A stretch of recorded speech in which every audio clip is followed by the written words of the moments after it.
And hello and welcome everyone to Capes and Quest Chapter 2. We are finally back. I got all my friends here. The Crack Squad, as they are sometimes known. The D20 Degenerates, as the fan base has called us. And I must admit, I think they're onto something. And to my surprise, that name is not taken. We have a fan base. Yes, we have a fan base. So, Okay. I'm so glad we could all be together for Season 2. All it took was a friggin' quarantine. All it took was a pandemic to make it so we could all finally have enough time to get back together. How's everyone been doing? Good? Pretty much just, coping in my own ways. Yeah. Hey, Modelo boys. Yeah, what's up? Yeah, wow. What are the odds of that? Holy crap. Hey, sponsorship time. Nobody has money. Do that thing where one of you like reaches over like off camera with your beer and the other one brings it in. Hold on. Okay, I'll try to start. Yeah. On. But you have a tall boy. Coming in over your right shoulder. Stage right. Stage right. Oh, we have fun, everybody. There it is. Yeah. One. Refreshing. Oh, amazing. Come on, sponsorship, guys. Get on that. All the good D&D podcasts have sponsorships. And Corona's going down. Now's Modelo's time to shine. Like a phoenix. Rising from the ashes. So yes, everyone, for those who don't know, I am Cape Joel, though tonight I am your DM Joel. Joining me first to my, I guess, right as it is over here is Kurt. What's up, man? Hey, guys. How y'all doing? I'm doing Kirk good. FM. Yes. I'm playing, Vorlin Antwon. I am Dragonborn. Mm-hmm. And a rogue, and you, because we're all level 3 now as the campaign starts, you also took the thief subclass, and once we get into the game, we'll talk a little bit more about subclasses. Okay, cool. I'm really excited for that. And,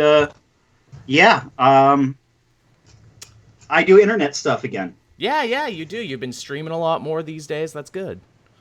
Low-key just making sure that, my computer actually works. But... I think this weekend I'll be doing a little quick vid on Silver Surfer Parable by Mobius and Stan Lee, so I'm really excited for that. Wicked. And been streaming with my group of friends called the Garbage Brigade, because we're terrible. Love it. And that's been a ton of fun. So those videos just kind of, they've been sporadic and just kind of starting up again as I'm making sure the channel's working, and I'll start being a little bit more proactive about promoting that stuff again soon. Nice. Next to Kirk, of course, we have our other friend from the world of comics joining me. He's my fellow comic book YouTuber, my friend and yours. It's Professor Thorgy, everybody. What's up?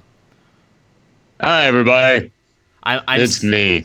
I'm so sorry. I've forgotten everything that I learned last time. That's all right. We'll figure it out. It's a fun game. We learn as we go. And I'm so sorry I made you reinstall Skype for this. It's all right.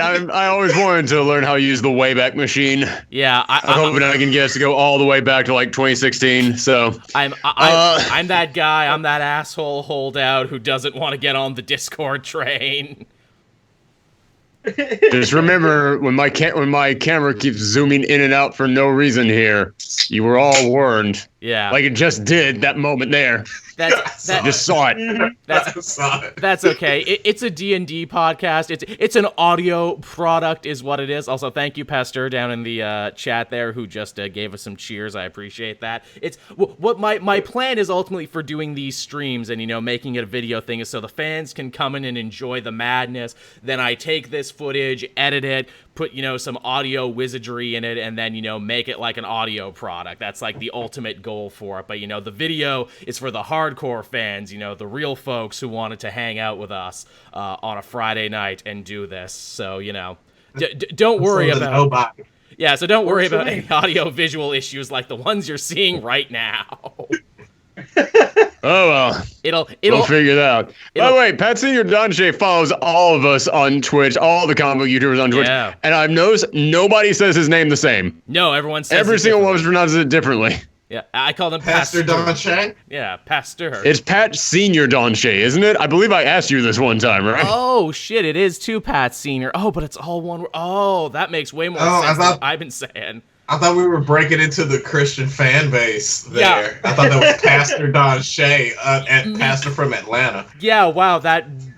you're right. Everyone does say it differently, and of course that. Yeah, because I hosted Comic Pop one time, and then Tiffany over there was like, "Oh," and I don't remember how she pronounced it, but I was like, "That's not how I say it." And then you just say it a completely different way too. I was like, "Okay, let's clear this up right now." Yeah. Wow. Oh, Aaron has it right. So it is Pat Senior. So sorry, man. I've been saying your name wrong for years. That's my bad. That's on me. That changes today. That is the power of Capes and Quests. I like to ask people for pronunciations. Yeah, I'm nice like that. You are, not just me, who I just give people names and that's what they're saddled with forever. Now, that would have been a way better punchline if the camera didn't zoom in so that you didn't see me like take the big swig right after saying I'm nice like that, but whatever. Yeah, but that's none of my opinion. All right, so, and of course the other voice you're hearing right there is our good buddy Josh joining us again. He is not a comic book YouTuber, but he is a funny dude, and we like him a whole lot. How you doing, Josh? But he is a comic, so... Yeah, Joel cast a very wide net when he put in comic when he was looking for people to do this. Like, I'm all out of comic book people. How about a stand-up comedian who had a mental breakdown and doesn't really do it that much anymore? Now nobody does it. Welcome to hell, all of them. Look, man, you just were ahead of the curve. You read the tea leaves correctly. I think you should definitely give yourself some credit on that. Got out while the market was still hot on people needing to be funny for money. Like, there's no... Like, I gotta figure out how to make shawarma or something. You insider traded that shit. You saw it coming and you didn't warn any of us. Why would I? Because the more people that aren't doing it anymore, the better my chances are getting into SNL and saying the N-word on live TV. Ooh. What you're saying is not doing comedy is the new comedy. We all have dreams, Kurt. Yeah. Suddenly, I'm really glad that my camera is not showing my face. Oh, wait, there it goes. Here, look, let me try and screw with it on my end, seeing if I can't help you out at all, because, again, there's maybe like a some % chance that it's my fault. Okay, there you go. I've been tinkering with technology for months now, and I can assure you it's probably me. Here, I have made you smaller. Your power levels keep fluctuating, Thorgy. It's hard to keep you in one small circle. How many did you get for the night, Kurt? It's going to change again in 5, 4, 3, 2. Okay, oh my god. All right. Holy shit. All right, maybe we figured it out. But yes, everyone. This is, of course, Capes and Quests, our Dungeons & Dragons show. Chapter 2, the sequel to Chapter 1. Naturally, if you haven't listened to it yet, you should probably give it a chance. But if you haven't, that's okay, because we're kind of doing the anime time jump thing in this one here. We're setting up new status quos, and it's going to be a lot of fun. So I'm gonna be a hot girl this go around. Yeah. Yeah. Some network notes. They said that's what we needed. So now, all right. So let's actually get the ball rolling here. As we join our quest, it has been 1 month since the Battle of Oasis and the defeat of General Dijack. He was that Dragonborn dickhead, if you don't recall. In fact, Thorgy, your character skinned him and is still wearing him as a poncho, I do believe. Also, I'm still carrying around the table from the bar that we raided on my back. I haven't even used that yet. Yeah. It's in your inventory. You told me you forgot all this. Yeah. I'm still hungry. Oh, that was the one thing I kept in my back pocket because I was like, no, I'm going to whip that out. I'm going to pull that out when no one expects it. It all comes back. Our heroes, so to speak, Vorlin, Antwon, and Corbin had taken ownership of Quint the Gnome Inventor's Skywagon, which was really more of a shitty balloon, as Antwon was quick to mention, and he was right. Now wanted men by High Emperor Machion, the Crack Squad, as they're sometimes known, decide to make a run for the border and flee into the neighboring kingdom of Rojha. Security at the border... Is it because of that crack I snorted? Are we called the Crack Squad because of the crack I snorted? Well, and you're a crack fighting squad, too, you know? The fans pitched the name the D20 Degenerates, and I kind of like that, and no one owns that name, so I feel I better put that on a shirt quick. Or else someone's totally gonna take that shit. But Yeah. But yeah, where was I? So, all right, yeah. Security at the border was tight. Again, you guys actually let 2 guys go, and they were able to run back and raise the alarm. A whole detachment of the Fidalian Empire was waiting for you. The Skywagon was shot down just as you managed to make it to freedom on the other side. And how do you think your characters would have reacted when you knew that you were all going down? I still had like a little bit of dust on me, right? Oh, yeah, you did. You had a couple bumps left. I probably would have done the rest of that just to get through processing. You know what I mean? Yeah. Just so I don't have to deal with the initial shock of being in a holding cell until my trial. Yeah. Oh no, you made it to the other side. You made it to freedom, then got shot down. That was their little fuck you as you made it to the other side. Then I think he's asking how we respond falling to our deaths. Yeah. What would your final words be? Your final thoughts? You know, would you have tried to brace, or would you, as Antwon was going to, now just gonna do my last bump and look death in the eye? Anything at all? This is where I throw it to you to role play. So wait, or is it just something to anybody? I've already said what I'm gonna do. Party. I would Mr. Magoo my way out of that and just casually walk out after it's crashed. There you go. Well, actually, I'm glad you said that, because after the crash, the 3 of you were separated and forced to try and make it on your own as strangers in a strange land. Vorlin, using your knowledge of trade and your family connections, you managed to get a job at the Elven Trading Company, putting boxes of tea to be shipped out. It's there too. You also met a bunch of elven ex-cons who trained you in the way of the thief. so that's how we explain your new subclass. That's okay. One day, while loading crates and skimming a little bit off the top for yourself, because I mean, what else are you gonna do? You found yourself a strange letter. One written to you, which is interesting because no one should really know you're here right now. You've been living undercover for the most part, but they say, hey, if you seek riches, adventure, and perhaps even a reunion of sorts, come to the city of High Morin. Are we going to find the One Piece? Yes, exactly. You gotta go down the Grand Line. It's a whole big thing. Takes forever. No one explains what devil fruit are. It's a whole thing. Right, okay. So there you go. Somebody saying they don't really play D&D. Neither do we. Yeah, we just fake it. It's the best pretend D&D podcast you've ever listened to. Now, where are you going? Where are you gonna go? Where are you going? Exactly. Now, I was gonna say, first. I was gonna say, so you get that letter, and now you basically have the chance to quit your job. How do you quit this shitty dead end job at the Baggerson Teabag Company that you've been working at? I have thought about this a lot, and I throw a gold piece to. I was thinking about this. Oh shoot! I forgot his name from WWE. Who's the manager of Brock Lesnar? No one's from WWE anymore. Heyman. Yeah, Paul Heyman. There you go. I throw a gold piece to Paul Heyman. Nice. Or a Paul Heyman-like character. Right. And he comes in, and he quits the job for me. Amazing. In only the way Paul Heyman could.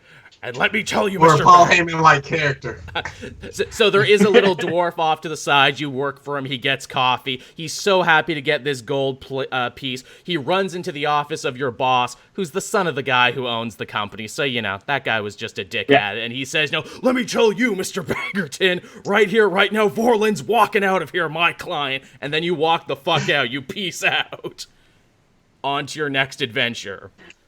I am so excited to burn as many bridges as possible at a job. I'm very excited for this. Now, from there, we cut on over to Antwon. You did the last of your Fey Dust during the fall, and because of that, you hit the DTs pretty hard in the next coming months, because to your surprise, no one in Roche... Chris Rock in New Jack City, I like it. It's pretty much exactly like that. Here's the thing. You tried to get more Fey Dust in this new kingdom, but no one seems to have any, and in fact, when you ask about it, people get super freaking weird about it. which is so weird to you, and you've never noticed that nowhere else.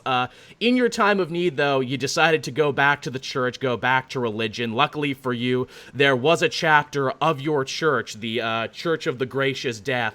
They took you in, they helped you out and everything, helped you get back on your feet. In fact, they helped you get back into, you know, the spiritual world to explain how you have new spells and abilities now. And in fact, they even gave you some new church armor and weapons to help you out and to justify this level up. So nice. That's we get way too much money, and that's tax-free? That's crazy. Being part of a church, man, I tell you.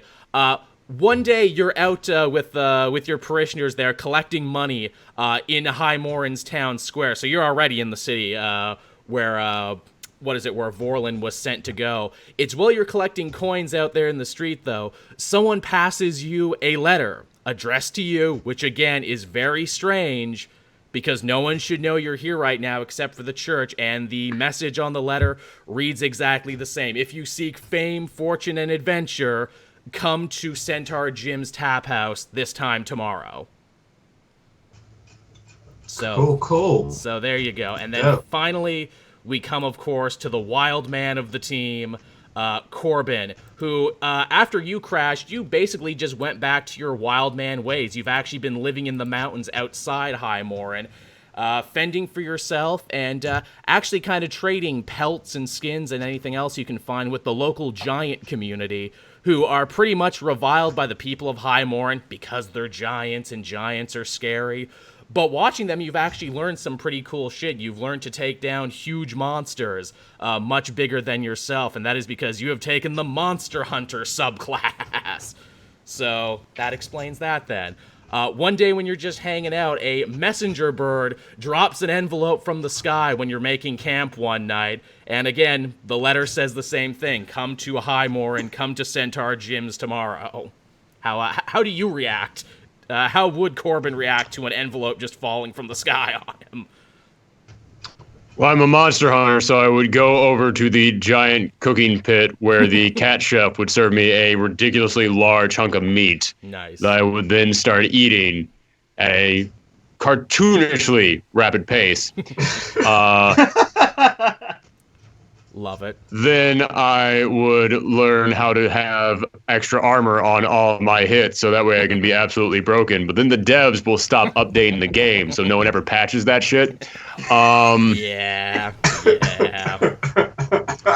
I'd like to point out that you all know I'm the big Capcom fanboy here, and Joel just served this right up to me on a plate. Yep, I sure did. Absolutely. I'm taking no responsibilities for this.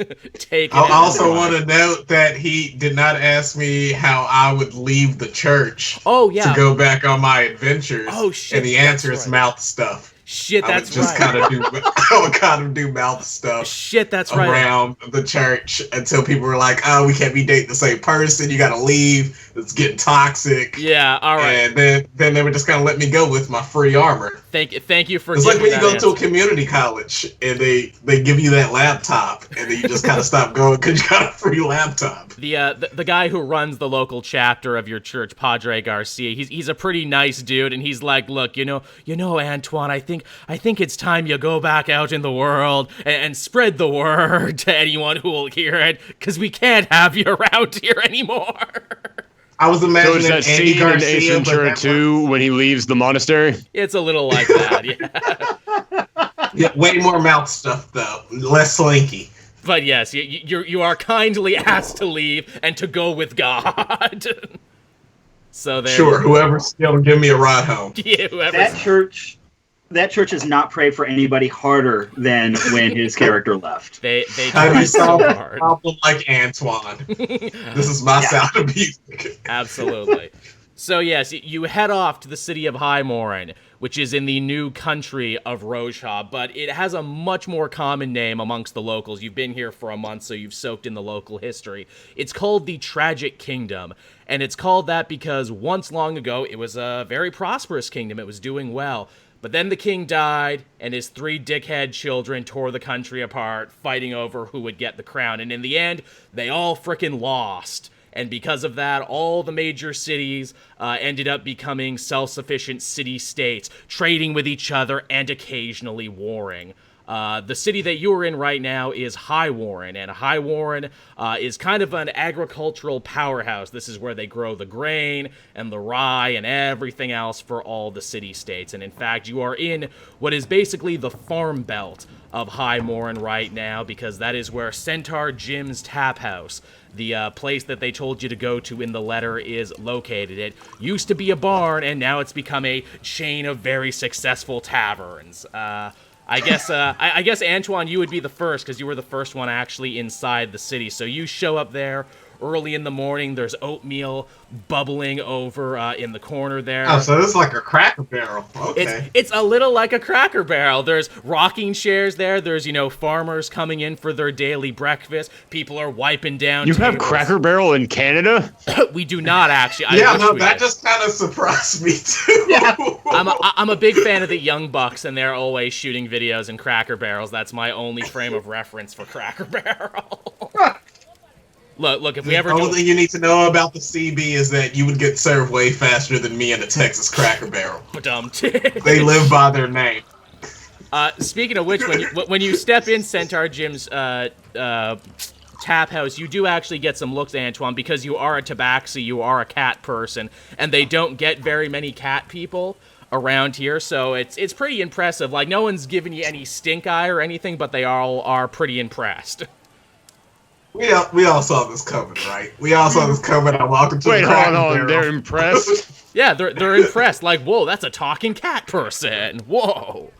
Oh, so it's like the opposite kind of racism. It's basically like when...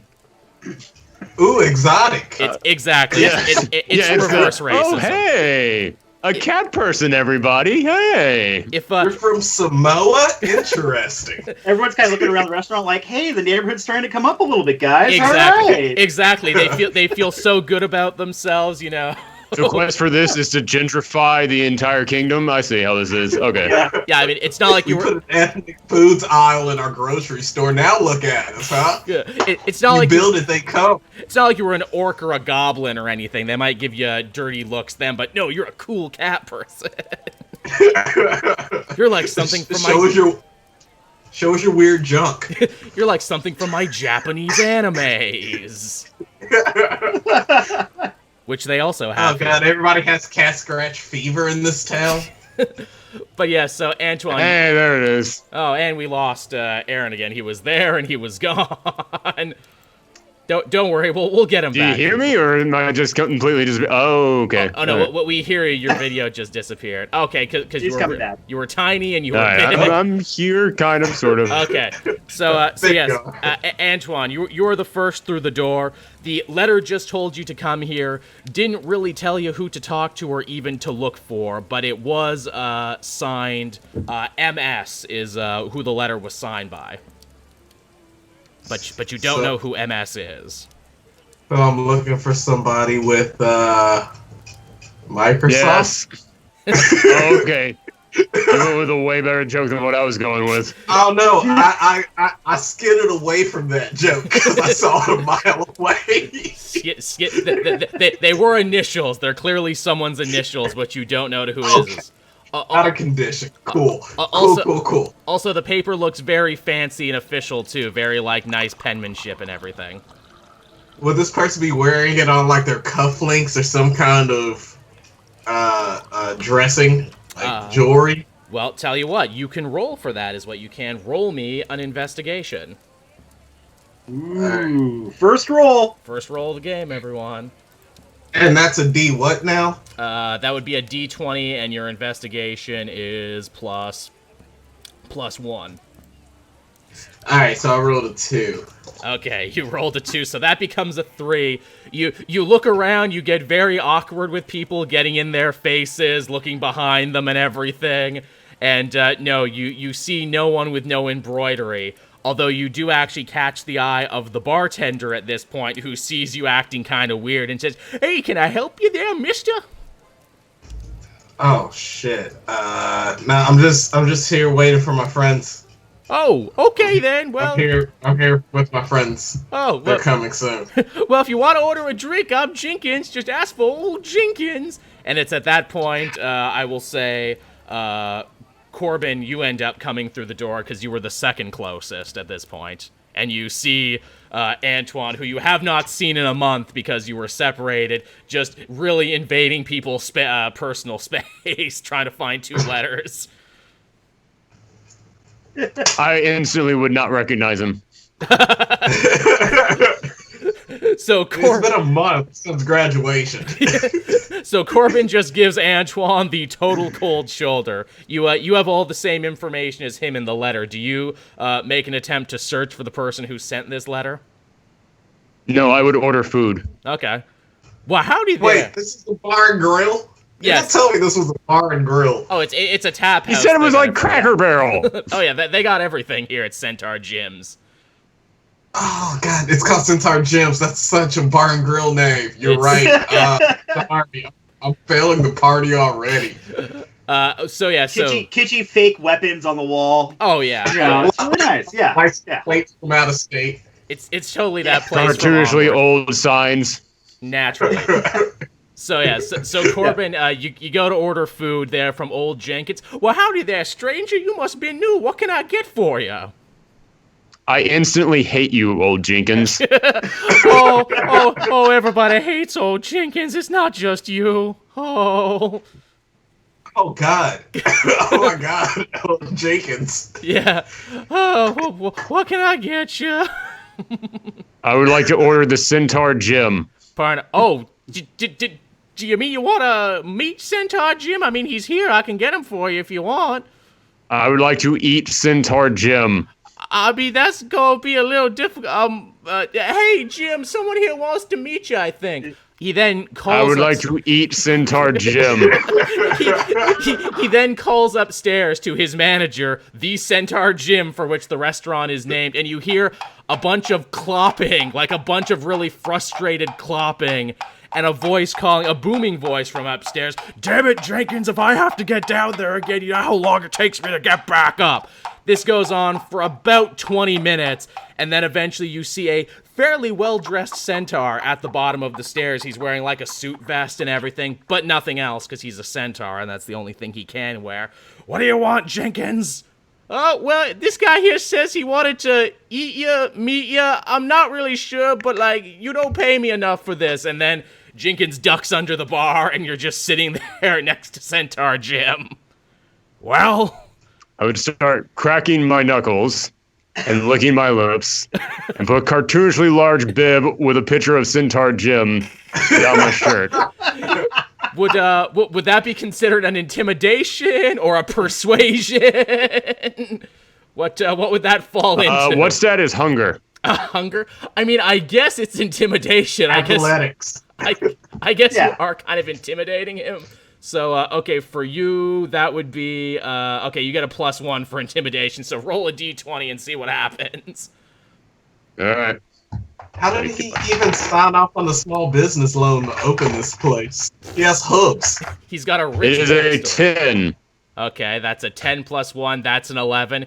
He's a little freaked out, but, like, not totally freaked out. He just kind of turns around and slowly starts to try and go back upstairs. Jenkins comes out from behind the bar at that point. Was it everything you hoped for? I didn't ask for you. Oh, okay.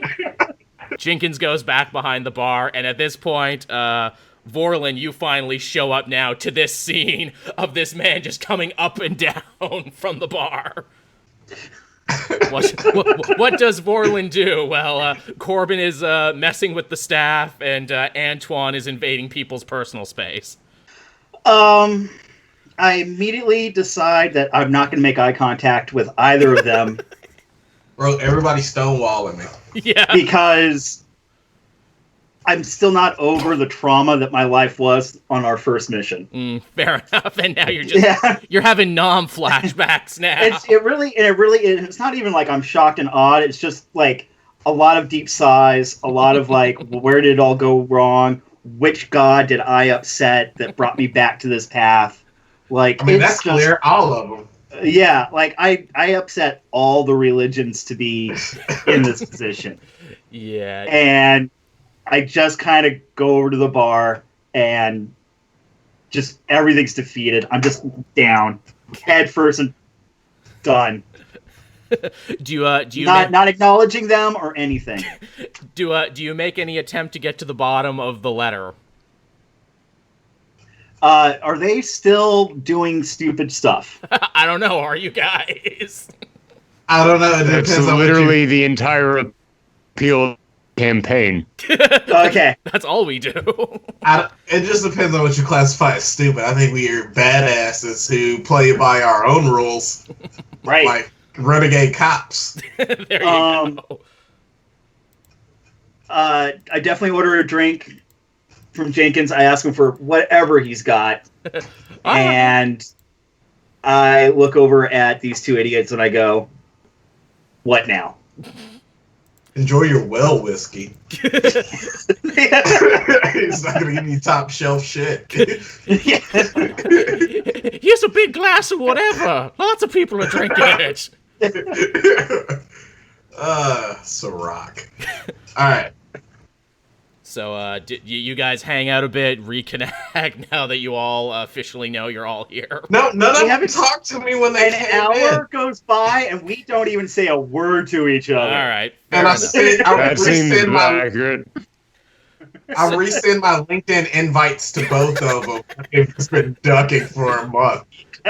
So about after an hour of this, after Corbin trying to eat people, Antwon invading people's personal space, and Vorlin just cursing life and everything, people come in and out of the bar. Eventually, though, around, say, 9:15, a tall, lanky individual with with ruby red skin, long dark hair, and small little horns, almost slicked back like slicked hair, comes stumbling on in. He looks like he had a very good time the night before. He does not look like the regular clientele who are farmers and ranch hands and what have you.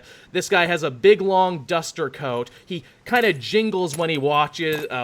His shirt is open, and on his chest you see a big like calligraphical letter almost on there, like almost something written in Old English, something very similar in fact to the penmanship of the letter you all received. So he's like a sunburned Mr. Tumbus? This man is a tiefling, is what he is, which basically, for those who don't know your D&D, tieflings have the blood of the devil in them, more or less. Their parents somewhere down the line probably had sex with demons. Maybe they were in a cult. It doesn't necessarily mean they're evil or anything. It just means that their ancestors were kind of dickheads at some point. This guy steps in, and it's kind of like a Wild West movie where, like, Jenkins just kind of freezes right up when he sees this guy walk in, runs from behind the bar to basically, serve this guy right away. And you hear him talk, and he speaks in a very dry Cockney, almost Jason Statham type of register, and he says, "Jenkins, my regular table now." What you noticed when you stepped in is that everyone was actually kind of at these big, long picnic table things. When this red guy says, "Hey, table now," Jenkins literally runs into the back, gets a table, and brings it out for this man, is what he does. And a chair. He sits down on it, and then he just kind of starts making eye contact to you three, and kind of has his hands open like this, is what he does. Opens his arms invitingly, like, whenever you're ready. I look over at Aaron, who's still got a giant table strapped to his back, and I ask him, "Are you really going to settle for that?" Oh, you're asking me if I want to upgrade? New and better table. Yeah. I asked him if he's going to let him flex on him like that. Oh, okay. See, that's language I can understand. Yeah. So I would dueling banjo style take my table over to him and slam it down close to where he slammed his table. And then I would take out my fork and knife and then put a no bib in that this time somehow has the tiefling's face on it. Nice. And start scraping my knife and fork together. This guy enjoys this quite a lot. He has a smile on his face. "Oh, they told me you were funny, but I had no idea. Name's Martis Skirl." Then he reaches into his coat, pulls out a pipe that's like a big, long, coiled snake, holds it up for a little bit, and then Jenkins actually comes and lights this guy's pipe for him. And he just sits. I immediately grab the other guy. I would reach over and grab a log. I knew it. I would reach over, grab a log out of the fire, and put it in my mouth. Okay, so you reach in. Aaron has disappeared again from the Twitch stream. Sorry, didn't mean to jump. I'll be back. We can still hear him. So, all right, so you go to grab a log in a big fantasy dick measuring contest. Roll a Constitution to see if you burn your hands or not.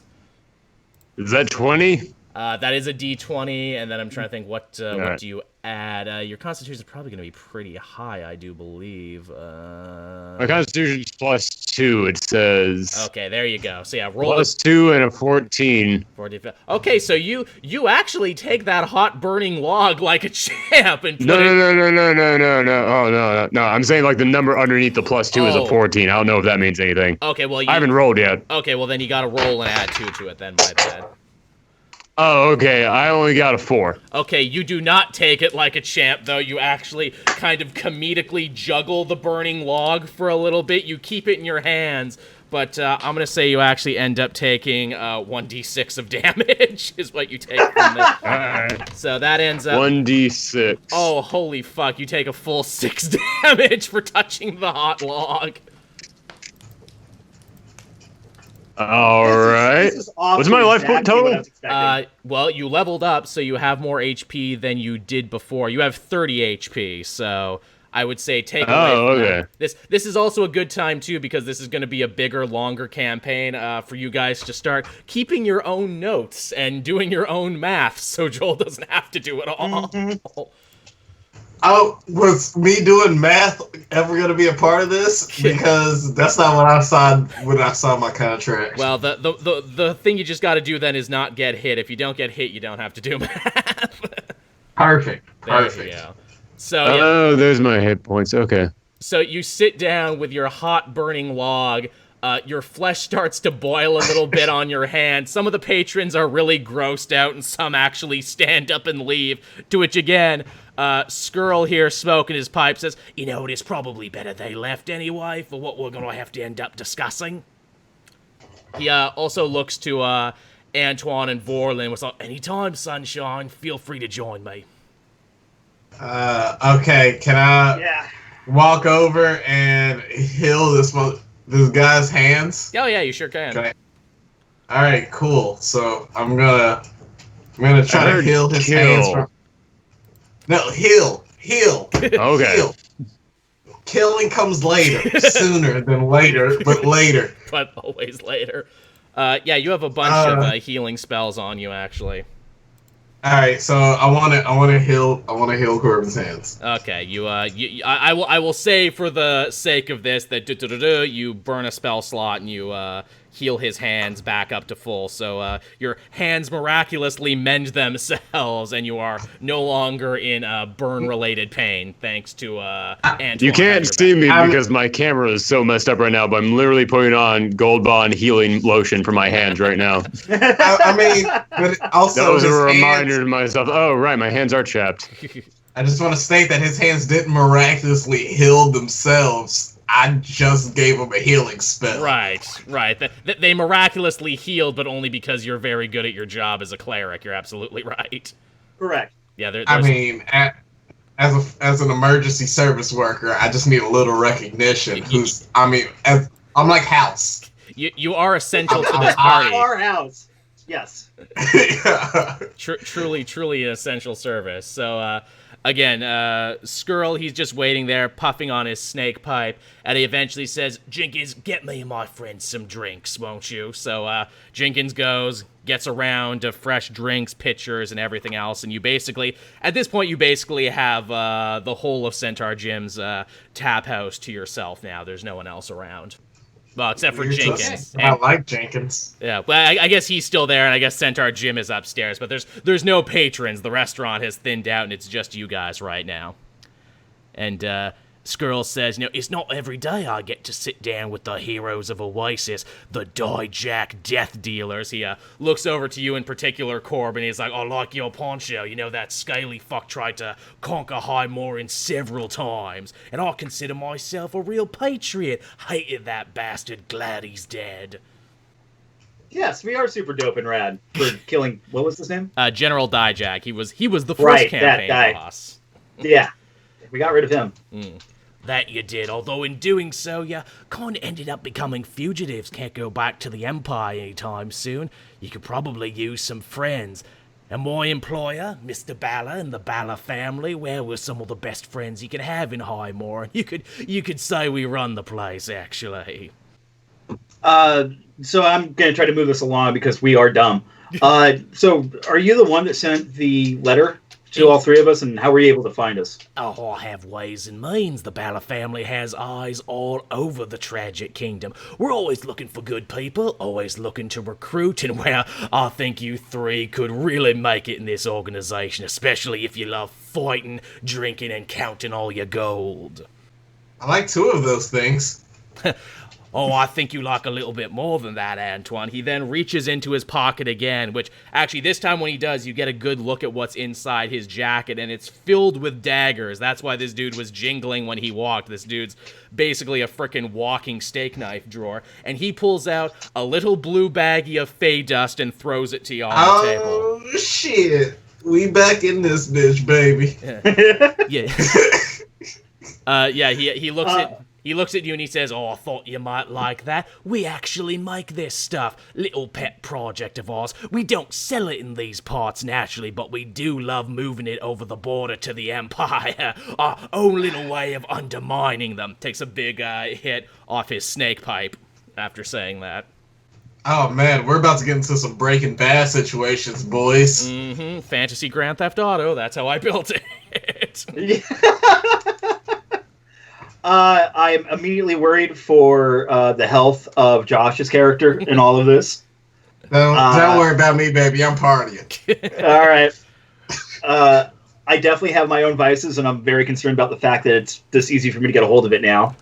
And at any point that Thorgy's character starts to go off script, I'm going to start speaking for him. We're in. Oh, now that's what I like to hear. Tell you what, I can make an interview with the big man himself, but first and foremost, we're gonna have a little audition, let's put it that way. I got a problem, and I think you three would be just perfect to solve it for. Sweet. I don't learn from my mistakes. You didn't go to the bathroom, you just got another beer. No, I did both. A man can do two things. It's called multitasking. Yeah. All right, so you're sitting here at Centaur Gyms. You've met Skrull, the head recruiter of a criminal organization known as the Balor family. He's trying to recruit you to do a little job, and in return, he'll help you out in this new land and introduce you to his boss. I do believe when we last left off, Vorlin said that he's super in for whatever this is. I'm also in because of the drugs. Yeah, this is at this point, I just know that we all have a death wish, and I've accepted it, so... Oh, well, that's what I like to hear. What about... What are we going to do, not take the quest? Yeah, right. No, we're good. Good night, everybody! we all pass. We're just going to... I want to see the stack of notes that Joel had made up for this thing, and then all of us just say, no. They just go flying through the fucking air. I throw my dice over my shoulder. Oh, well, that's what I like to hear. What about you, big man? You're into, I take it? I am behind the counter currently making myself a drink. There you go. Jenkins like, man, you got a talent at this. I tell you. Jenkins is saying all this from inside of a barrel, and I will not let him get out. Hey, can you let me out at least, or at least split your tips, if nothing else? All right, never mind me. At this point... There's a very important note to make that we are not going to let him out when we leave. At this point, Skrull pipes up, too, and he's like, oh, shut the fuck up there, Jenkins. Adults are talking. Oh, all right, Mr. Skrull. I'll get you shutting up right now. He then proceeds to shut up. Oh, all right. Now, his accent's gone from like Tennessee to Alabama. Yeah, he stayed in the general South, but he's jumped. I'm bad at accents, so all right. Skrull starts up there again. All right, here's the job. Believe it or not, you weren't actually my first choices to recruit. I had a little fella by the name of Flip. He was supposed to okay a shipment, an important package for my boss, Mr. Bala. It's been 2 days now, and it ain't showed up yet. The roads around here can be a little dicey, a little dangerous, what with these all being independent city-states. Don't got guards going out dealing with monsters and bandits and the like. No one would be dumb enough to rob from the Ballas if they knew it was us, but we were trying to keep it secret. So, I tell you what, if you can go get this package back, well, that would just be lovely. Also, if you see Flip too, he is a failure, and we can't really have that in our organization, so I tell you this. You can deal with him however you want. I want to ask him why he needs a special courier service for this instead of his own guys. Oh, why, it's your audition, of course. I figured it's an easy enough task to deal with. Sorry, you said that. Rules. Yeah, you said that earlier and I was drinking. I apologize. Well, that's all right. Takes another hit off his snake pipe. In fact, he actually looks at Antwon. He's like, "Oh, if you like that fade dust, well, you take a little hit off this." And then he actually gives you his snake pipe to take a hit off it. And not in a sexual way, yes. This is just a regular snake pipe. Yeah, cool. Takes a hit of the snake pipe and asks him if the Tragic Kingdom thing is another song-based land we're in. Well, Skrull doesn't know the answer to that, but Joel knows the answer is yes. Okay. Wait until you find out the names of the 3 kids who ended up ruining the kingdom. You will be interested. I'm so excited. When you find that. Offset, Quavo, and what's the other Migos name? Jumpstart. I don't know. So you take a hit off the snake pipe. Did you just name Transformers? What was that? I think those are all the members of Migos. Offset, which does sound like a Transformer, to be honest with you. Quavo, which I guess they sound like they're trying to break into the international market. And then Takeoff. I think that's his name. Takeoff. Well, I will. Like he turns into an aircraft carrier. I'll say you've been in the Tragic Kingdom long enough that you do actually know the 3 king's children who ruined everything by going to war with each other. They were the oldest daughter, Gwendolyn, the middle child, Canal, and the youngest child, Dumont. Yeah, some people get that, and some people don't, and that's fine. That's what Google is for. Yeah. 2 out of 3 people get that. This was a good survey size. There you go. So, yeah, so Skrull, Antwon, you took a hit off his pipe, so the second you hit it, your lungs are just filled with fire. You've never felt this before. Your body more or less kind of feels like jelly, and you start hallucinating. You start tripping balls right away. The walls are kind of melting. Everyone's head looks like it's on fire. And in the corner, you actually see what looks to be a big, tall man in a black robe with, big bronze armor. It's really freaky. Oh, nice. He's telling you that if you don't change your ways, then this will be your future. A big bronze man in armor? Yeah, a big bronze man. Do I get to keep my weird cat penis if I'm this weird thing? I just kind of ride it out, pretend like I wasn't seeing anything. That's usually how I handle trips. Again, Skrull takes another hit off his pipe. Yeah, you like this? It's called Devil's Due. Real powerful shit. Cultists made it. Good stuff. Not for everybody, but I know you're a man of taste, so I thought you might enjoy it. Yeah, let's go fight some cops. Oh, there'll be plenty of time for that, my friend, I assure you. So he then pulls out a little map. He's like, this is the route that the package was supposed to be taken. If you follow it, I'm sure you'll be able to get where you're going. Sure you'll be able to find Flip and hopefully get back what my boss needed. Any other questions? Yeah, I have my heart beating. It's the only thing you can hear. Just beating away. And one more thing. Be wary of the Rotwater swamps on the outskirts of town. Only crazies go there. We are heading straight for the swamps. Well, he did say only crazies go there. Also, when you're done and when you have the package, meet me at the Velvet Touch Club. I'm there every night. And then he gets up and leaves without without paying. That's a terrible name for a club. Well, that's like just calling your club molesters. well, when you go to the Velvet Touch Club, you'll learn all about it. My face itches.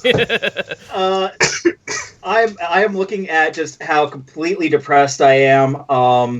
Watching Thorgy make his own drinks from behind the bar. Watching Aaron just melt into the floor like a puddle because he's definitely on insane drugs. Yep. Does anybody else hear Britney Spears?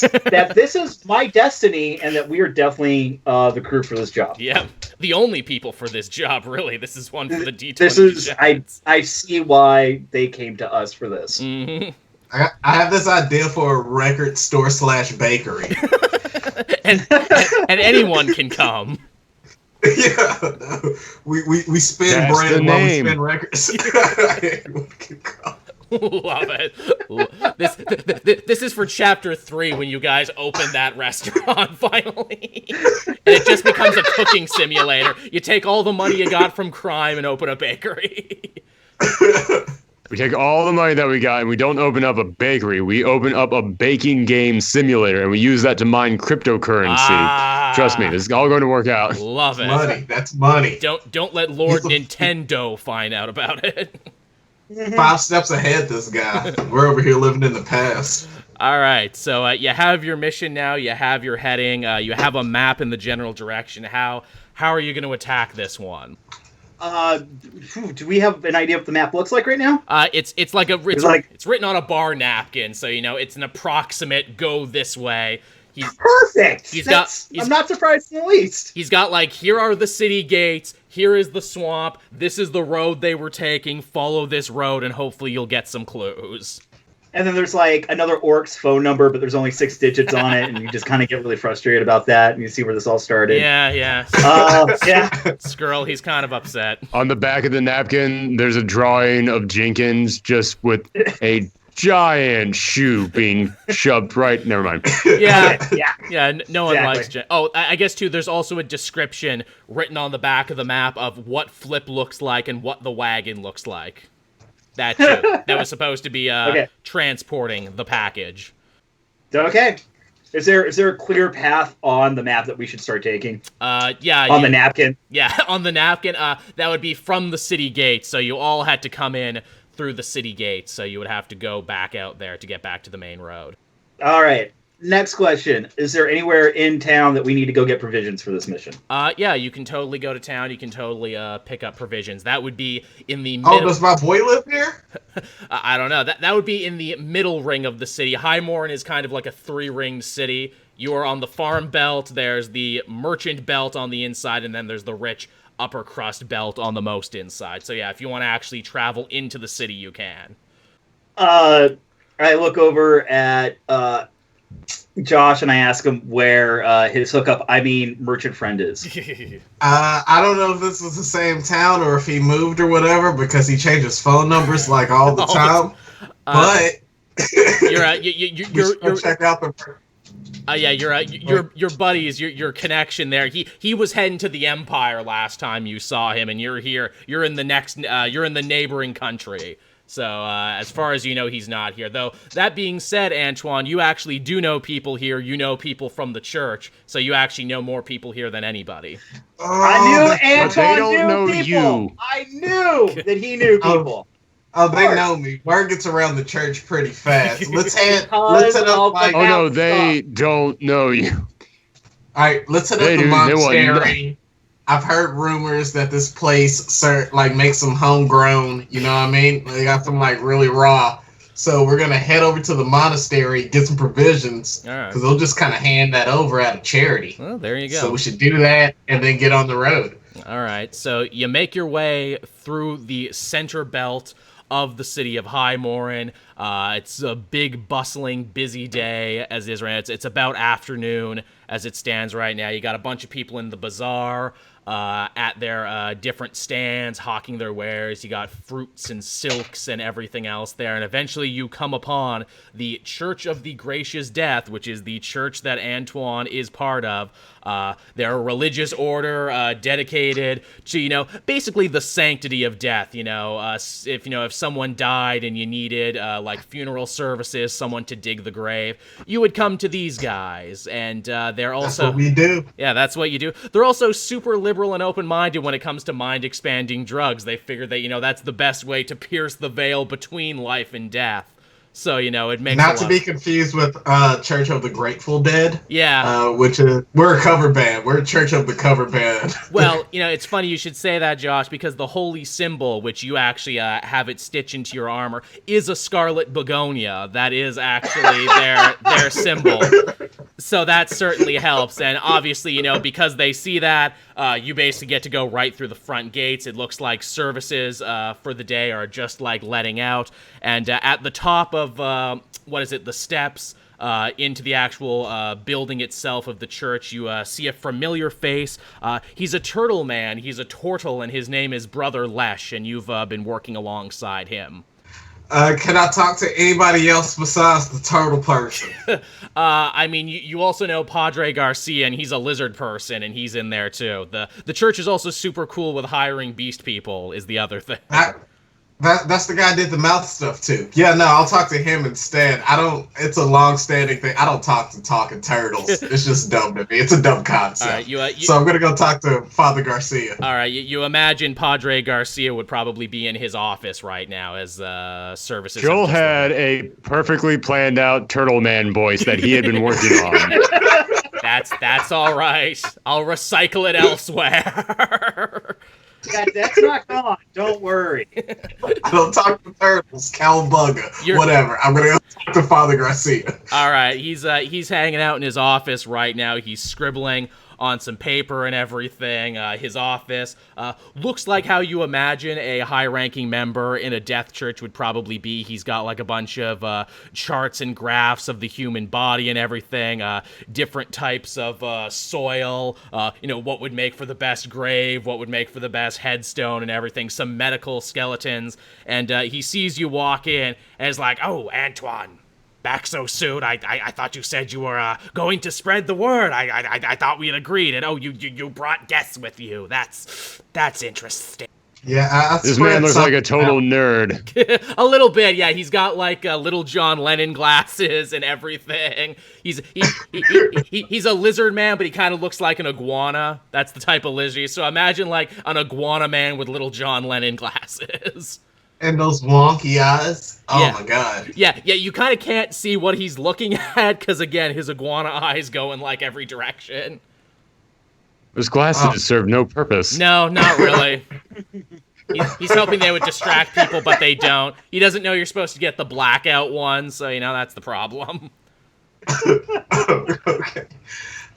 What's up, Padre? What's happening? Yo, look, I did spread the word, if the word was chlamydia, but I'm back now, and I have an important quest to go on. Me and my buddies here need some gear. Can you hook us up? I mean, the church could potentially do that, if it was an important crusade or mission. I mean, can you tell me what you're doing? I kind of can't just sign off on this stuff. We're spreading death and destruction across the land. Isn't that what I'm supposed to be doing? I mean, more like the sanctity of death, more like, destroying necromancy and those that would pervert the line between life and death. But if Yeah. No, we're gonna get around to that. We're gonna kill a lot of people. That's totally what we meant. Yeah. Yeah. You lost me at necromancer, but then you won me back with pervert.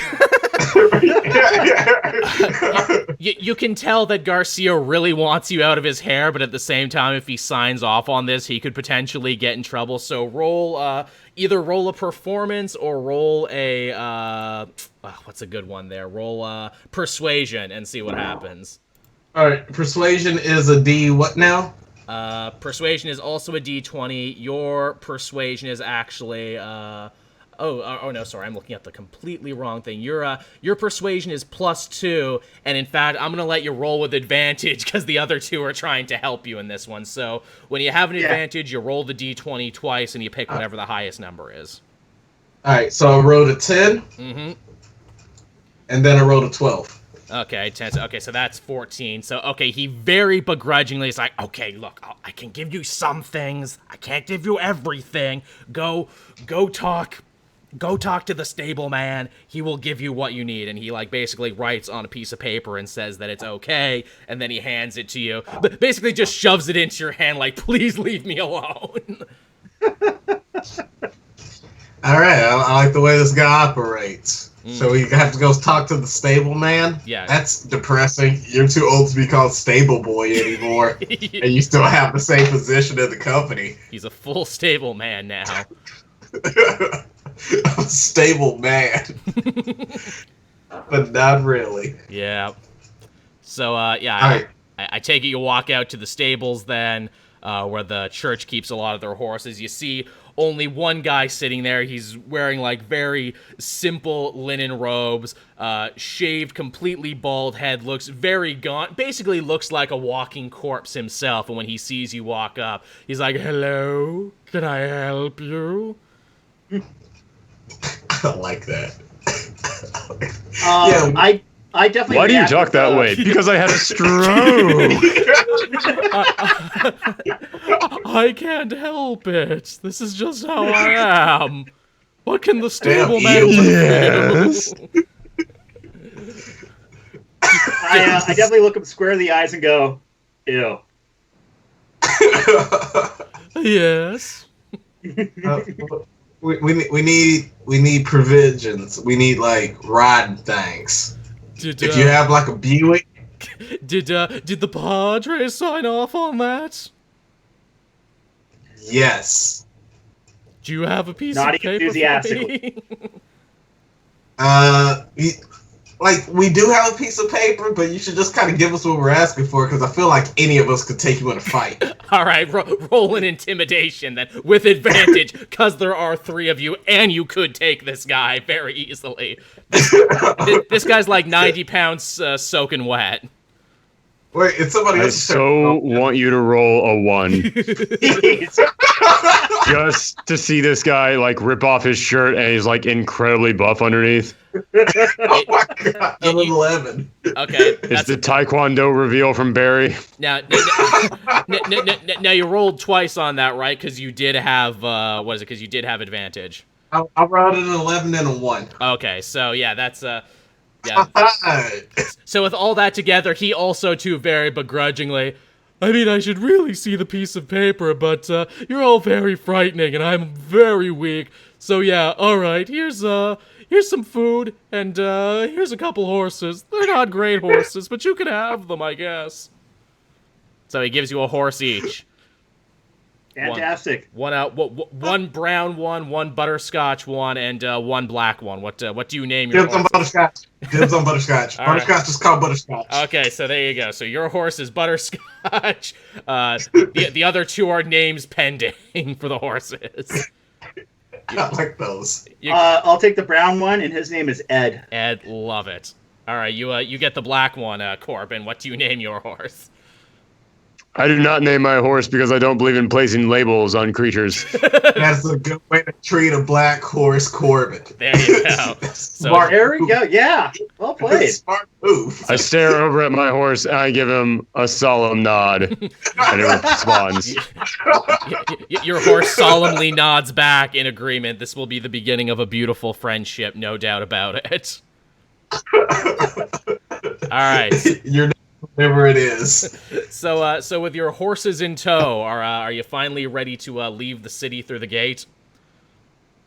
Do we need water and stuff? He gave you food and water and provisions and all the normal adventuring stuff. He gave you a bag with a little bit of everything. Cool, I'm ready to head out. All right. So again, I'm surprised we did this without killing anybody. Yeah, you're learning. Yeah. Your characters have evolved. We forgot to kill somebody. We should kill this dude before we take off. Why did I even say anything? God!